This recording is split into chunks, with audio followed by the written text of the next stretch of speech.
Okay, hi, morning, brothers and sisters, here for a short video. This is not the wisdom study yet. I am looking at it, which has actually led to the making of this video. Because I found a passage about the robes that the so-called high priest wears. And I'm absolutely convinced now that these were high priestesses that were denied their power in the land by men taking over their role and murdering them and whatnot. We've studied all of that on this channel. And I'm going to read you the passage to begin with that led me to that conclusion. I apologize because the sun's out nice and bright today, and there it's coming down a little bit. And so, but these are, I'm a bit reddish. Sorry about that. I was outside earlier. Where are they? Right here. This particular passage in wisdom led me to this kind of understanding. So this was when in the Exodus that God got really mad and was bringing in death in the camp. And it says Moses stood up before God's anger. And it could maybe be rendered that way. Yes, it could. But it was her that was angry, number one. The God above that was angry, but it's she that was standing on earth representing her at the same time. So it says, for the blameless, it's got man. I don't think it is, because the ones who are identified as the first fruits, who are blameless and holding no guile on their tongue, and the word there would be blameless when you look it up, we've identified as daughters. Absolutely. I've studied it enough. I've chased the dog's tail enough around and around in through the words and chased the words in through the passages that I know that it was absolutely identifying women. And I believe the same now as the high priestesses in the land. They held power over the elements. And you'll get that understanding through the robe idea. That's where it will begin. And this is what brought me to it in wisdom. And I was looking at chapter 18. I have yet to write down a whole bunch of notes. I've actually written quite a few passages in beside, but I still got to get to that. That hopefully will be posted no later than the 29th. I'm just yet to set that time aside to really do that deep study. But I am firmly planted that it will be my final video. I just thought I'd throw this quick one up before I'm completely done. But this was the passage that kind of draws all of those robe passages together in my mind as definitely as being a female that stood on earth that represented the power of God. Now, in through studying some of the apocalypse and studying here and there in through it, because I haven't studied it all, you'll kind of get the understanding that witchcraft is a very dimmed down understanding of the power of God. It's a very weak representation of the power of God. And to call witchcraft any, connection to it is man's corruption of the power of God. Because the true power of God was found in these righteous daughters, and they did so wear robes of office. That's what's identifying them. So we'll begin here in Wisdom, chapter 18, verse 21. For the blameless woman hastened to be their champion, bearing the weapon of her special office. And this is the weapon of their special office, prayer and propitiation of incense. She withstood the wrath and put a stop to the calamity, showing that she was your servant. So we see these same servants of God. So she overcame the bitterness. So we're going to study all of this, hopefully, in a little bit more depth. But she overcame the bitterness, that's Mara, not by bodily strength, not by force of arm. These are not men, these are women. These are your gentler people in the earth called women. And their power was in their word, according to what it stated. And the man stole that word from her by using violence to do it and denying her power. But by word she overcame the smiter, recalling the sworn covenants with her ancestors. So here we get a champion standing on earth who was willing to protect and defend them with the power of her office, her special office. And the power of her special office was prayer and propitiation of incense. And she withstood the wrath and put a stop to that calamity. And she was called the servant of God. Daughter of Zion is a servant of God. And it says this about the robe in verse 24. All right? We can read 23 too. For when corpses had already fallen one on another in heaps, she stood in the midst and checked the anger. Now they'll tell you this was Moses. I believe more and more, the more I look at it, the more it was the daughter Zion, enrobed. Yeah, she was robed with a garment of power and cut off its way to the living. So death was coming after them. And we'll discuss that, what that death is. For on her full-length robe, verse 24 of Wisdom chapter 18, for on her, not his, on her full-length robe was the whole world. Yeah, when she failed, the whole world failed, is what they'll tell you. But she says, I planned this a long time ago. And ancestral glories were carved on the 4 rows of stone. Now, I'm going to tell you, I believe that is telling us that there may have been a powerful 4 representing the 4 corners of the world. These women represented that. And in the midst of them was the true Holy One. All right? That's what I'm thinking this looks more and more like. So there may have been 4 of these powerful daughters of Zion. They stood at the 4 corners of that camp, and they protected it through the power of the word of, giving prayers to the Holy One herself, pleading and pleads. And that's their power. And ancestral glories were carved on the 4 rows of stone, and your grandeur was on the crown upon her head. So the grandeur was wisdom. Yeah. It's not this foolishness that they've got. The Holy One is wisdom. And they'll say, oh, you're confused. No, I'm not confused. You're confused. You can't be bothered to run around in circles like you dogs do, chasing your own tails. You can't be bothered to actually go in and to study where that leads you to, can you? No, you can't. We wouldn't want you to hurt yourself thinking. That's for the daughters of wisdom to show you this truth. And so we see them here wearing these robes. For on her full-length robe was the whole world. That's right. These daughters held power, and their office was the word. That's their office. And we see her, actually, the Koheleth, the office there. That would be one of these daughters, enrobed in glory, setting the Proverbs in order because their power was in the word. And by having power over the word, then accordingly, it transfers to power over the element and shaping creation. That's right. But then we got a smiter coming in, and we'll look at him in our study, hopefully, this smiter. So I hope I have a good day when we go in and do that. So what this robe here led me to was that verse that we studied extensively, of course, in our studies. It was one of the passages we used in identifying what was known as the key of David, which was these daughters of Zion. So what does it say in verse 8? Micah 2, verse 8. Even of late, my people is risen up as an army, and ye pull off the robe with the garment from them, and them there are women, the righteous women. From them that pass by securely, as if you are men at war. And they were men at war turning on the holy daughters, who gave in covenant to teach you the laws of heaven, and they rejected her for a harlot spirit. Now we're told all about that in Malachi 2. You dealt treacherously with the wife of your youth.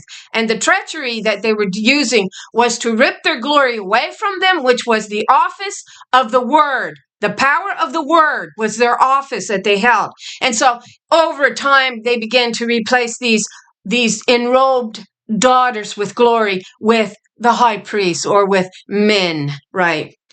Priests. And they're clearly not. They're identified as she. Where else do we find either women chanting with words to try to heal and try to restore, or where do we find a robe seated in power as such? We will find it. Isaiah 6. No. That's okay. Isaiah 6. In the year that King Uzziah died, I saw also the Lord. The Lord, here's 136. We have so identified that as daughter Zion's number.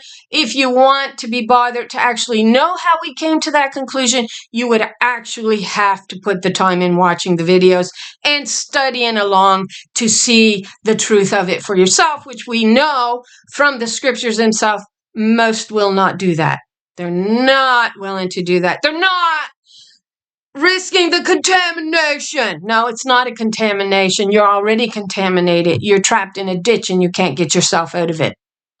But yeah, we're told that only so many will receive the truth.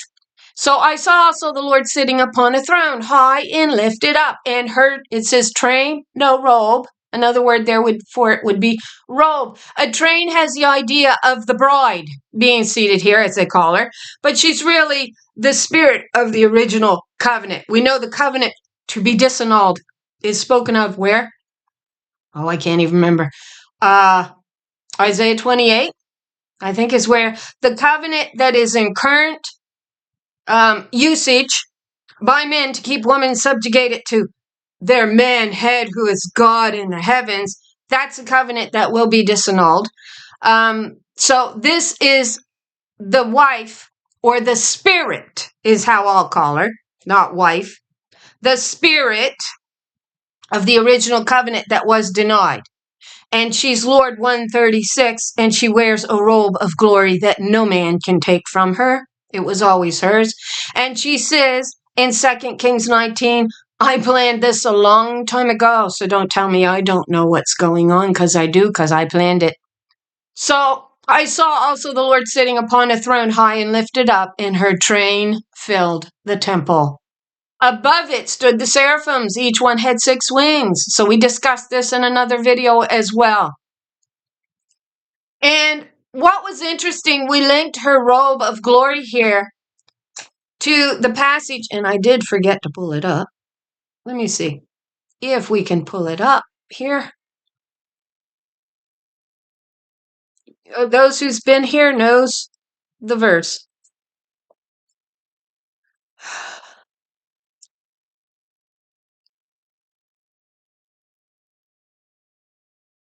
There we go.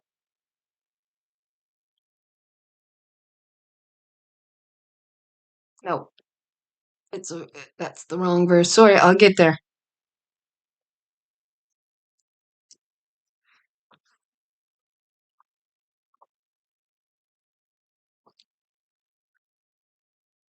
There we go. Now I remember it. I had to think about that a bit. Oh, they don't want to give it to me. Okay, so they want to keep giving me teeth. I want the hair. There it is. It's Song of Songs 4:7. Fine, we'll go to another place to get it. So 4:7.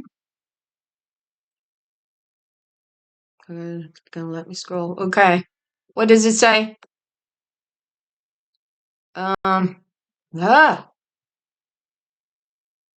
That's not it. Okay, I'll backtrack. I'm sorry. Let me give me my Bible. It's the easiest way to do it. Song of Songs. It says 4, and I'm thinking that's probably the right reference chapter, so we'll go to 4. And it speaks of the hair. All right, and Song of Songs 4. Did I say Song of Songs? Is Song of Songs 4? There. Let me see.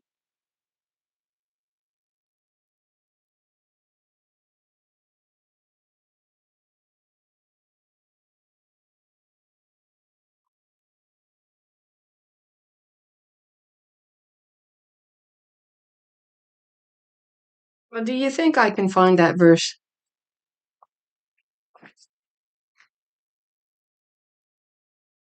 There it is. It's the very first verse in chapter 4.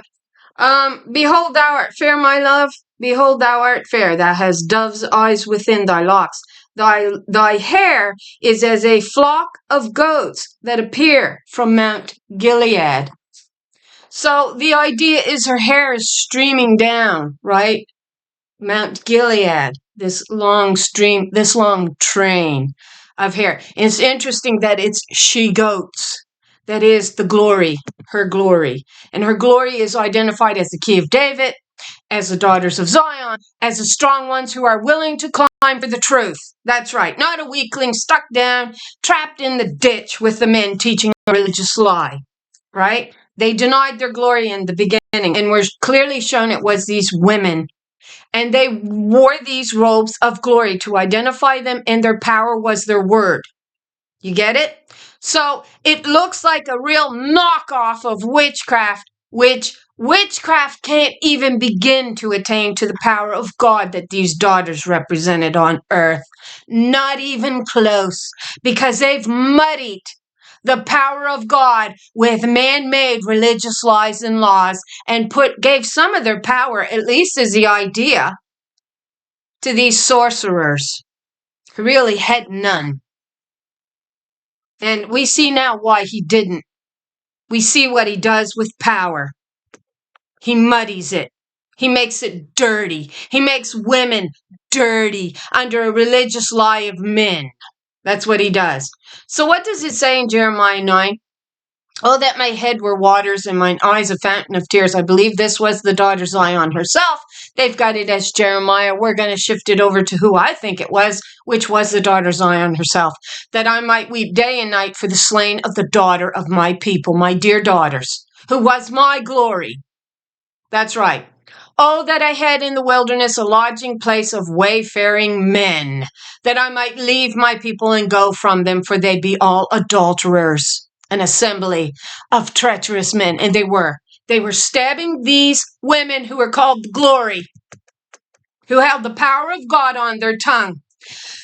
And out of jealousy, out of spite, out of hatred, out of pride, they began to murder these daughters. Because these daughters wouldn't take their power and turn it on them, right? We saw what they were doing in Exodus 32, which we'll discuss when we do the wisdom chapter. They were actually standing against death. They were trying to stop death from entering into the camp of the Israelites. That's what they were doing with their power, and that is what they were ordained to do with their power.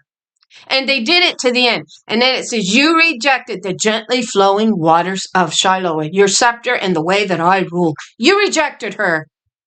And you made everything into a he is what you did. Your priests, oh, look at those great and mighty priests who hid violence in their skirts. Yeah. When they turned everything upside down and told the potter that she had no power over her own creation. So here we go. Let's keep reading in Jeremiah 9. This is a good chapter. And they bend their tongues like their bow for lies. A bow is a symbol of covenant. We see the daughters of the key of David is the title. But I think it's the key of Zion. They really are, or the key of Israel. And we see the daughters climbing over the wall as the archers, Baal, that's the name Baal there for your husband, began to shoot at these righteous daughters with this lying covenant, and the arrows are identified as piercing words to take their covenant out of the land. And that's just what they were up to. And God says, but hey, I saw you coming a long time ago. I'm going to let you do it just to prove a point. But they are not valiant for the truth upon the earth, for they proceed from evil to evil, and they do from generation to generation. They taught this lie to the sons and then the daughters. Yeah. For they proceed from generation to generation, and they know not me, saith the Lord. That's the Holy One. That's wisdom. That would be what was on her head, a gold crown that was synonymous with wisdom, her mother, the Holy One. Take ye heed, every one of your neighbor, and trust ye not your brother, for every brother will utterly supplant you in your power. And you know what? He did. You know what? Supplanter, another name for that? Jacob, who wrestled with her. That's right. He wrestled with her. And he says, I want your name.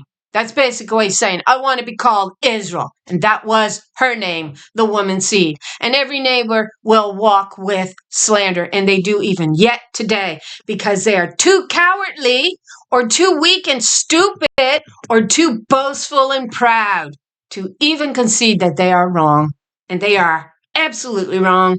And that's why they get caught. So this was the trap that she laid for them long ago. You're going to fall into your own snare, boys, and then I'm going to be legal to cut your wickedness away. That's how we're legal.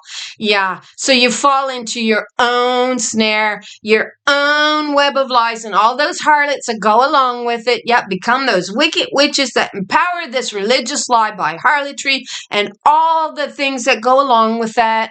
Yeah. And hubby Baal, the wicked sorcerer, expecting it to be so. Yeah. She now becomes legal to cut you away. And they will deceive everyone his neighbor. And he did. And will not speak the truth. And they don't. They have taught their tongue to speak lies and weary themselves to commit iniquity. And they do.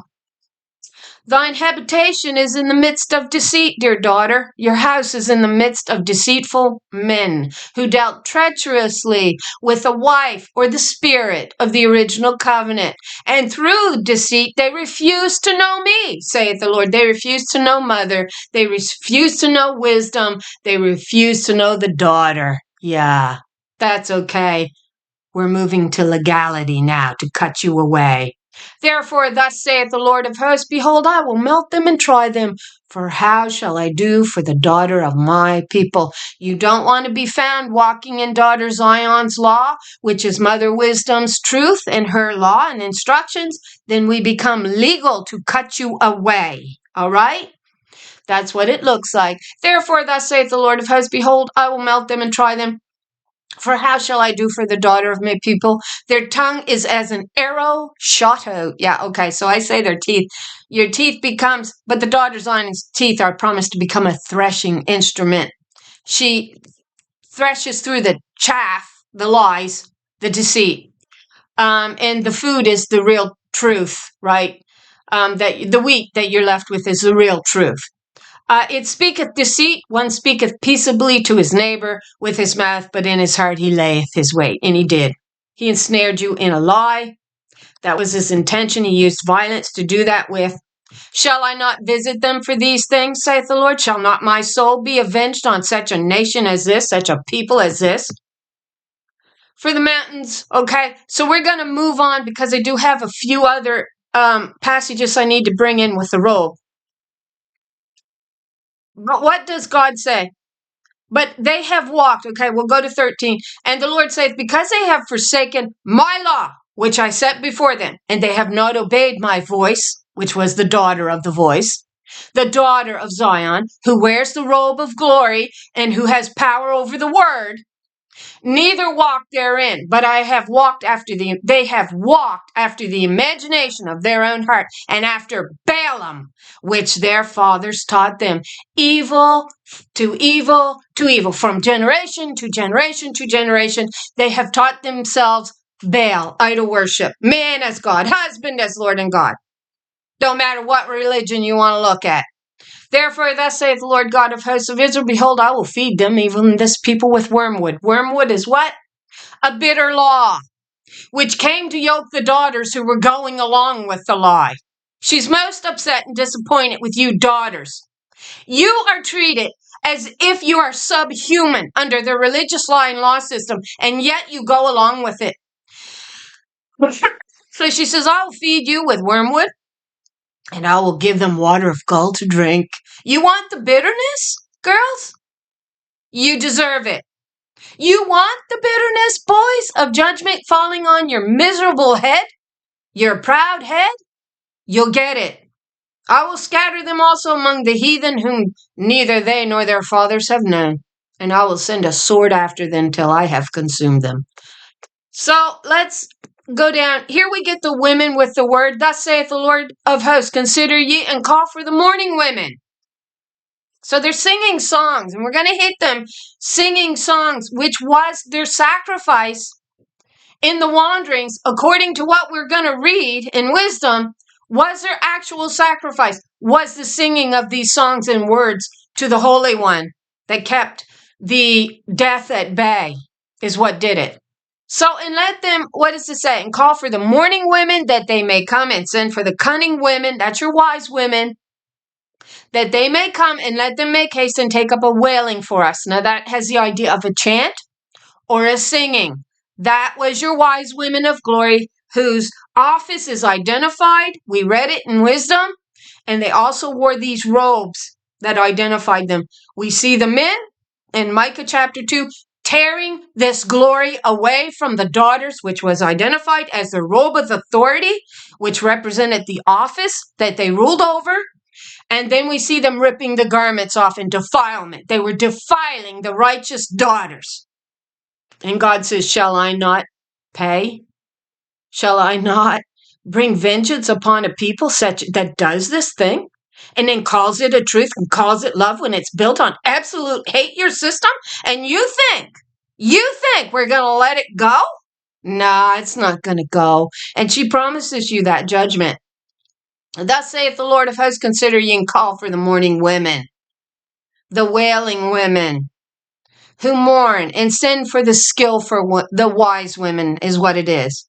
And let them make haste and take up a wailing for us, that our eyes may run down with tears and our eyelids gush out with waters, for what they were doing to our God, which was wisdom. Our God is wisdom, our mother. They were removing her from us. And as such, they were actually murdering the daughters of Zion. That's what it says. And so it says, let us make haste and take up a wailing for us, for ourselves. Why for us? Why for us women take up a weeping and a mourning and a wailing? Because they were murdering the righteous daughters and removing them from their rightful position of office and power, which was over the word, and they were identified as wearing robes. In Micah 2, that our eyes may run down with tears and our eyelids gush out with waters, for our voice of wailing is heard out of Zion. How are we spoiled? We are greatly confounded and shamed, because we have forsaken the land. But why did they have to forsake this mighty land? Because our dwellings have cast us out. That was the daughters of Zion that were being cast out in Micah 2, and you see the kings who having authority over this land and right that they had took through violence, removing the women out of their houses so they could take control of the wall. That was important, because then that meant they got to change the portion in the midst, which was the flock of Bozrah, from these righteous glory to a harlot spirit that then we see over time handing it all over to a king Bel. Yeah, there you go. Bel, husband as Lord and God. Yeah, but you know what?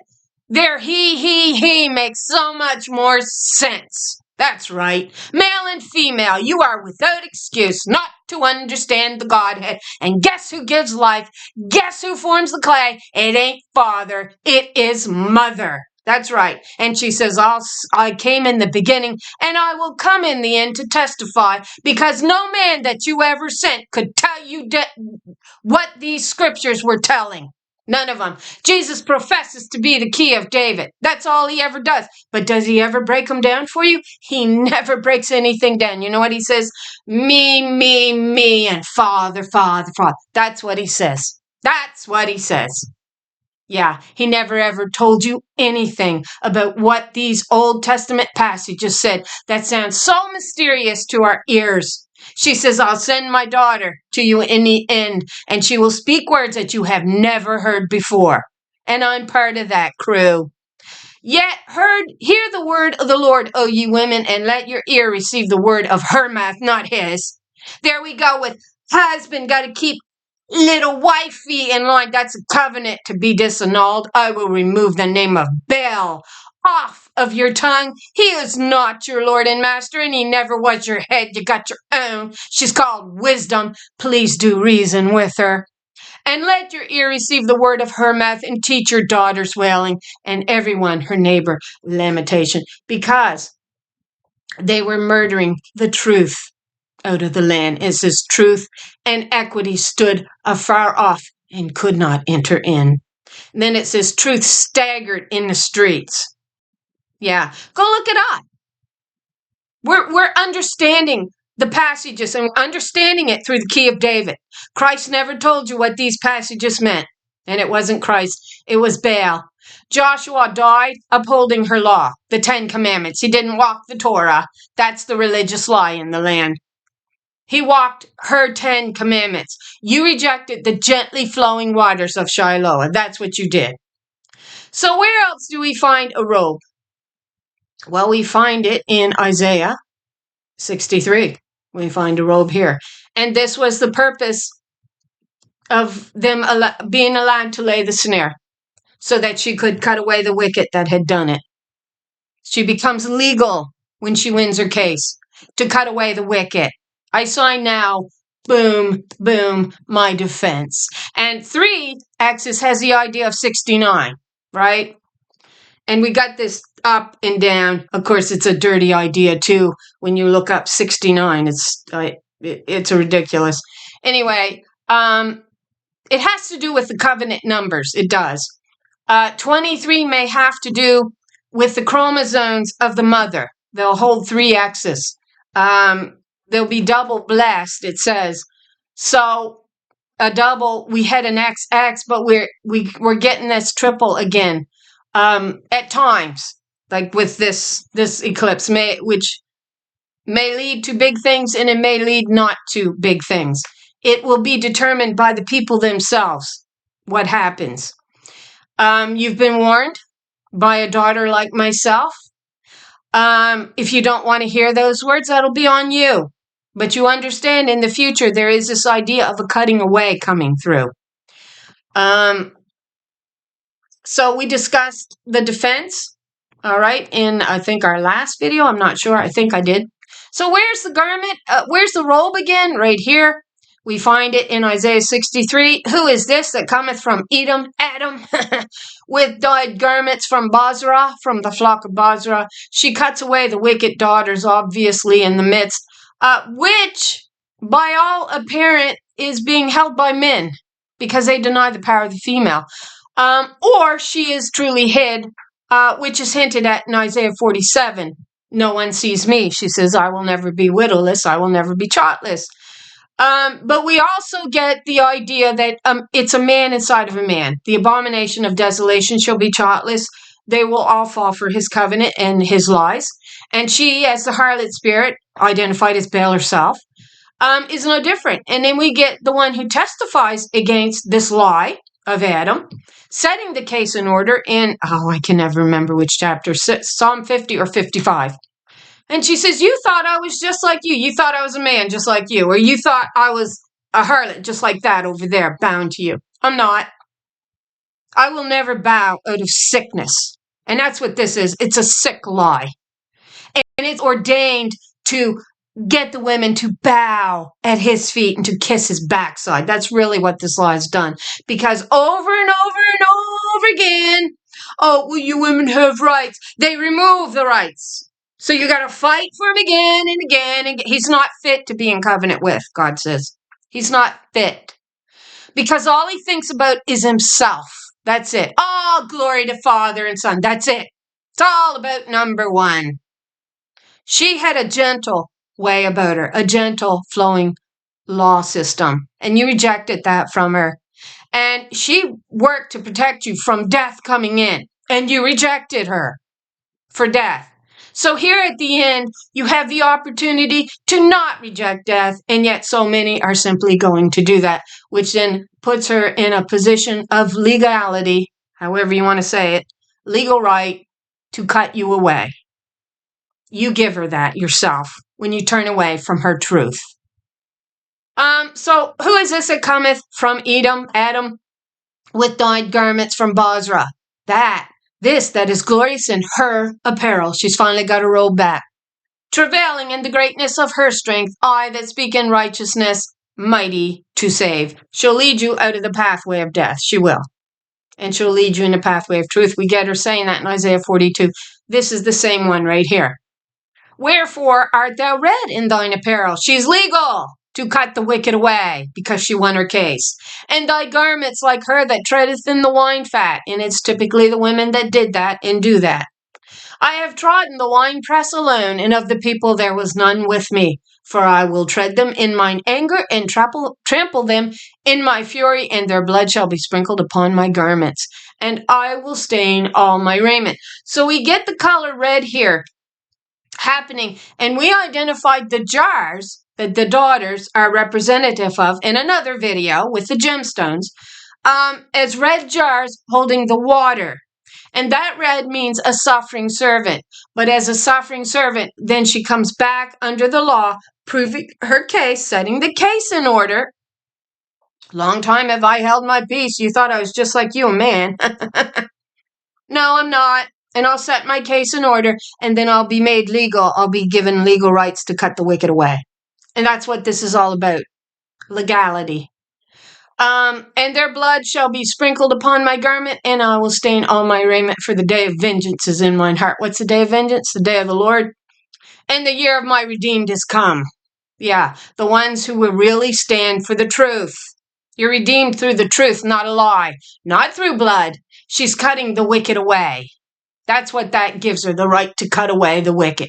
She sustained that accusation on her head long enough to disprove his lies and set the case in order.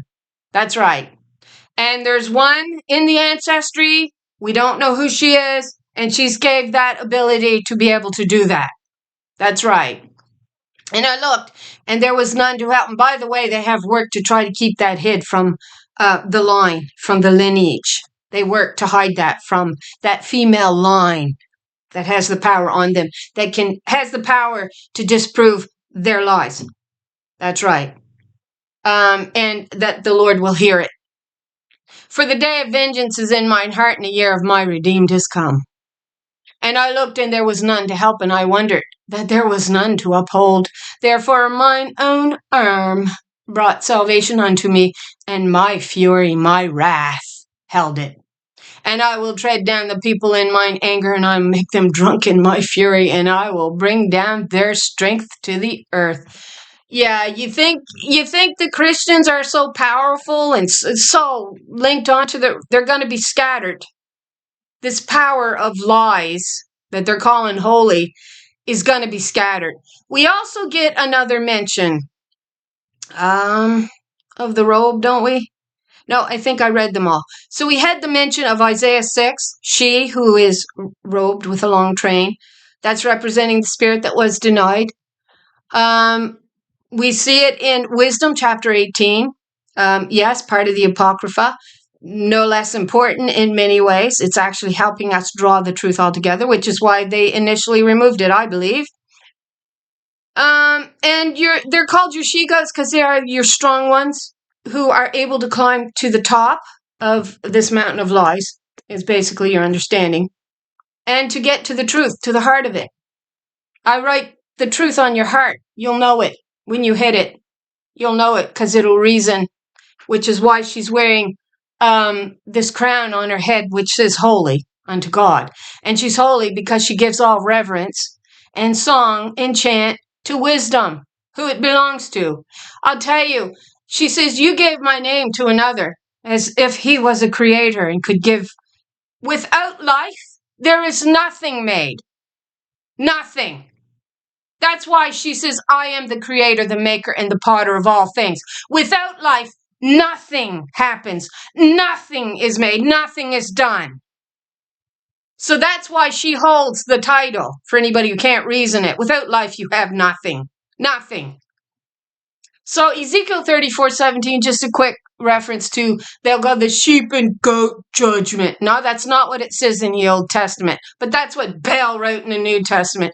As for you, my flock, this is what the sovereign, that's the Holy One, that's daughter Zion, the one with the robe, enrobed, with her power upon her head, known as a flock of she-goats that flows down Gilead. Yeah, they're great climbers to the truth. Gilead means a rock pile. They tore the well of water down, you see, and they reestablish it all. Yeah, they're powerful. That's what a goat is. And the she-goat is not wicked. It's the he-goat that's the devil. Go look up the word for he-goat. Satir, it means devil, demon. But the she-goat appears in the Genesis 15:9 covenant, and she will be restored back to her rightful position as the sovereign over the kingdom.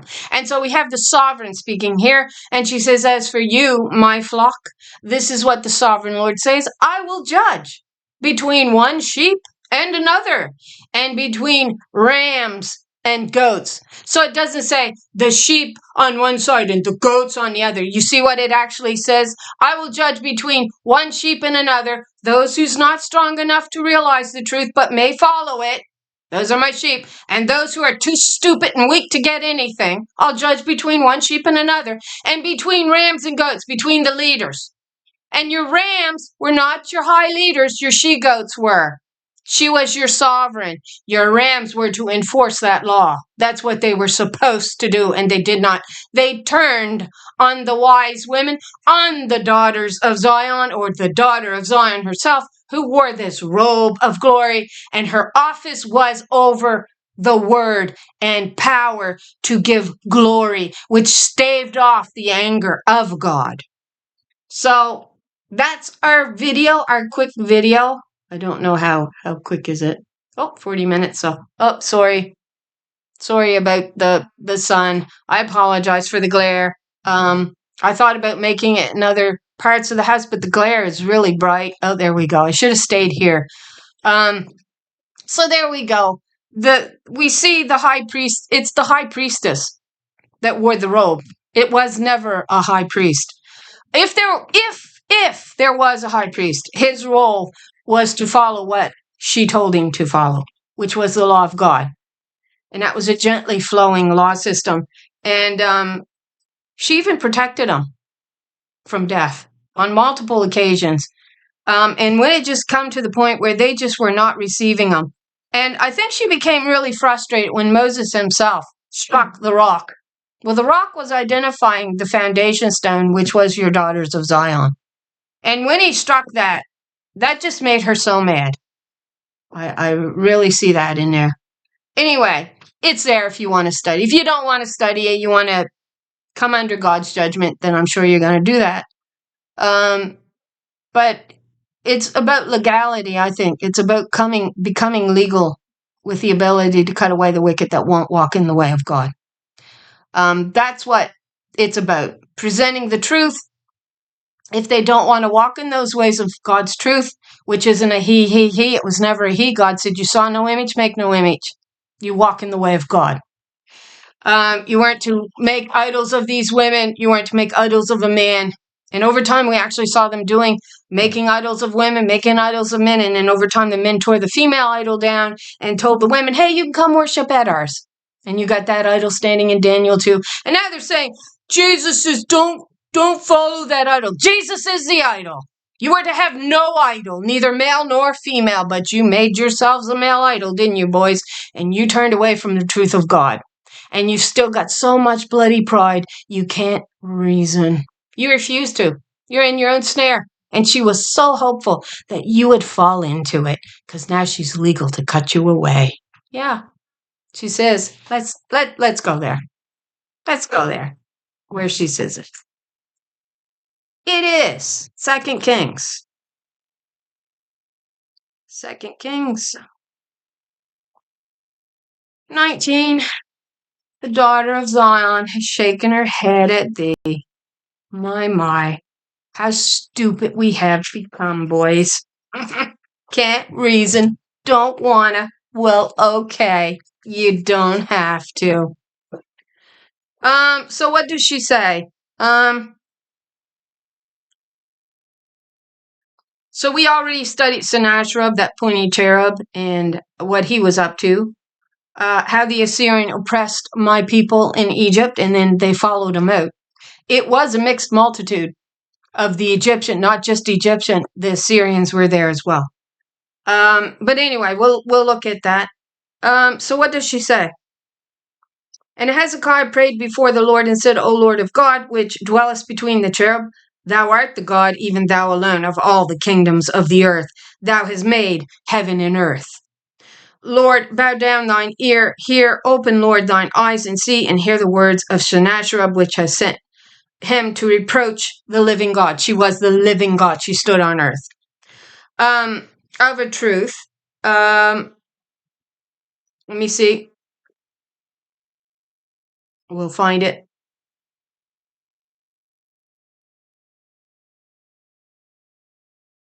This is the word that the Lord hath spoken concerning him. The virgin daughter of Zion has despised thee and laughed thee to scorn. Too stupid to pull up out of the ditch? That's okay. We're legal now. The daughter of Jerusalem has shaken her head at thee. You have blasphemed me. That's who you blasphemed. Whom have you reproached and blasphemed? was the daughter of Zion.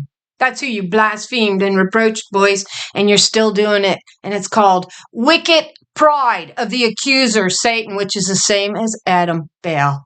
Yeah.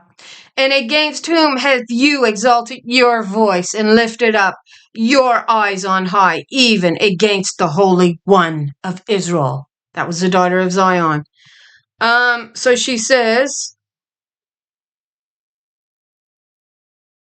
right here, verse 25, 2 Kings 19, hast thou not heard long ago how I have done it? I did it. I did all that I needed to do and wanted to do. And of ancient times that I have formed it. Who forms the clay? Who actually creates life? And from there everything else? She does. Now have I brought it to pass that thou shouldest be to lay waste fenced cities into ruinous heaps. I will do all that I intend to do. She says, I planned it long ago, and I knew you boys were gonna fall into your own snare, and all those harlots that can't pick themselves up from your religious lie and from kissing your backside, that will be the covenant disannulled, and I'm legal to cut them away with you. Yeah, that's what it all meant. So there we go. Thanks for watching. Like I said, the wisdom study should be ready and up by February 29th. Actually, I hope to maybe record it earlier than that. But I am setting to actually upload it on the 29th. I never know the times that I have, but I'm planning the 29th. That's my plan. I'll eke out some time to upload it. And hopefully I'll have it recorded before then. So thanks to all my subscribers. I really do appreciate you watching and getting the word out. This is truth for anybody who has a brain that can reason. If you don't, if you're so adamant you want to stay in your ditch and you don't want to listen to any more than 2 words, and you'll never figure the truth out. You have been sent help. You have been sent aid, I think, through daughters like myself. I suspect there's other daughters out there that maybe don't have channels that are out there preaching this word as well. So they're all part of the same covenant, and the same understanding will come to those that were ordained by God to have this understanding. It's going to come to you. God picked you for a reason. You were willing to hear the truth, and you never turned on it. In many ways is your understanding. You may live part of your life falling for this lie, but according to God, in the end, when you wake up, that's the truth, that you never did fall for it. There was something inside of you that were asking questions the whole time, saying there's something wrong here. They're saying 3 males and we're made in his image. Well, I'm not made in a man's image. I'm made in a woman's. That meant the creator has to be female. And the creator that is often spoken of, that you turned on, is the one who forms the clay. But that ain't male. Look around you in this creation. You are without excuse not to understand my Godhead. I showed it in this creation. She is the potter. She's the maker. She's the creator. And without her, you have nothing. Now, you can get as mad as you'd like, but it's all about being legal. So thanks for watching the video again, for the subscribers, the likes. I pray the Lord blesses you with an abundance of truth, and I hope to have that final video up next week on the 29th of February. Thanks for watching, and I hope you all have a lovely day.